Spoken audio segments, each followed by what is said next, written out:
Hey guys, and welcome back to another video on the Robuilder YouTube channel. Today, someone on Twitter has hit me up. We'll say no names. Anyways, they were like, my guy, can I commission you to make me some clouds because I really don't like the clouds that were made for my game. I asked to see the clouds he has and what he wants different about them. Basically, his clouds, if we go to mesh, we'll go UV sphere, because why not? And then we'll squish it a little bit with S and Z. Basically, his clouds were like this. You have a bunch of these, and you just duplicate them. So let me do that real quick. All right, so we'll just say something like this, and then you join all of them together and shade smooth. This is how those clouds looked, basically. And he says, hey man, I want them to have volume like this, but I want them to be smoother. As you can see with these, they have all of the hard lines where the spheres connect with each other. A lot of people just don't really like that for clouds. Now, there's a lot of different ways you can kind of make clouds, but I'm going to show you my favorite way here today. You're going to want to do Shift-A to spawn in a mesh, go down to Meta Ball,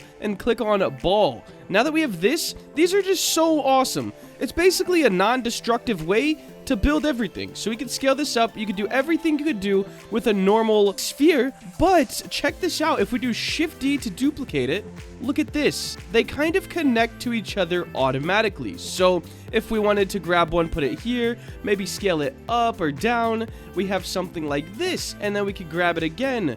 G to move it over here, scale it up, Shift-D, move it over here, and they always will connect with each other as long as they're close enough, which is a super helpful feature, guys. So let me just go ahead and put these in a bunch of different spots, and we're gonna make a nice cloud. These are just so awesome. Now, of course, there is a bunch of settings that you can make these better for your specific scenario, but for my scenario, it's just kind of clouds in general. They're not really for a specific scene or anything like that, but the smaller you make them, boom, and just kind of move them all around however you want. You can rotate them too, but there's not really any points because they're just spheres. So, we're gonna grab one of these, put it over here, maybe move it some, we'll scale it up.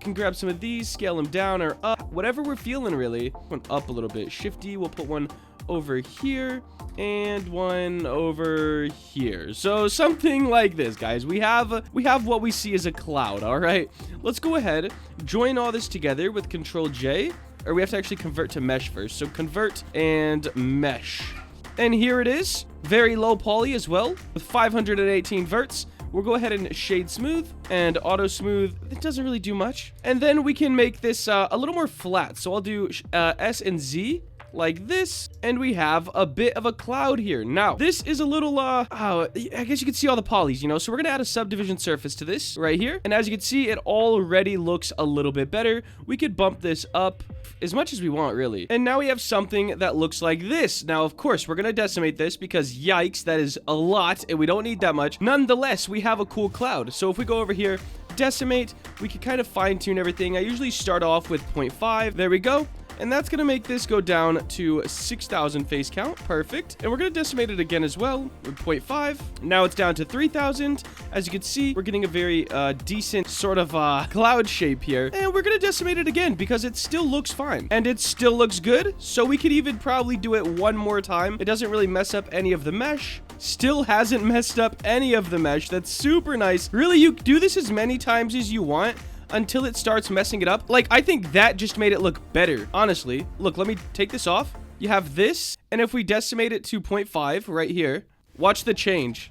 It just makes it look better, to me anyways. And that's at 581. We'll probably stop right there for the cloud, and it just looks pretty good. And you can get a really random shape with these as well. Of course, if you wanted to, you could like connect them together, but that does kind of defeat the purpose of our skipping out on the lines stuff. So let's just have it just like this. And say you had your cloud and you wanted to add more to it, you can always do the same thing. Go back to Meta Ball, click on Ball, and add these in like this, but it will give you these lines again. Now, while we're on the topic of Meta Balls, there's all of these settings over here, all of this stuff for Meta Ball. And I haven't overly played around with too much of it, but I do know you could do a lot of crazy stuff with them. Like, bro, just look at this. Let's go ahead and delete those though. We do have our cloud, and we might as well add a little bit of a texture to this, just so I could show you guys how to do that as well. First things first, UV editing, and we're gonna open up our color palette. Here it is. This is also in my Discord. It was made by a YouTuber named Imphazia, I think's how you say his name. Great YouTuber, by the way. So we're just gonna do this. We're press U and project from view, what that does is it brings it over to here exactly how we're seeing it on this side. So if you're new to texturing and you don't want to UV unwrap anything, this is definitely a great way to do it. Now, I think I want to do like this whitish blue over here, so just right here, meaning this is the color that's going to be on our item. Right down here, I guess. Now, as you can see, there's no color on here because we are in our solid view. Let's switch to material, and we do have a color, but it's not exactly our color. So what we're going to do is click on this little red checkerboard type thing down here, the sphere one, click new, and then base color, we're going to go to image texture, click the drop down menu, and click on our color palette name. Now, as you can see, it is perfect. We're going to go ahead and duplicate this just to show the beginners kind of what I'm talking about here. So let's click A, and as you can see with this cloud right here, if we move this, it'll change the color of the cloud. So whatever color it lies on over here will be the color of the cloud over here. Very, very cool. But now you just grab this, we'll go back to layout because why not? And then you just export. So file, and I usually do an FBX file. Make sure you click selected objects only, guys. That is sort of a big deal if you start to get more than one object in your Blender scene. All right, we just loaded up the Roblox Studio. We're going to click on View, Asset Manager, and then this little icon here for bulk import. We have Cloud right here on our desktop and apply all. Perfect. Here we go.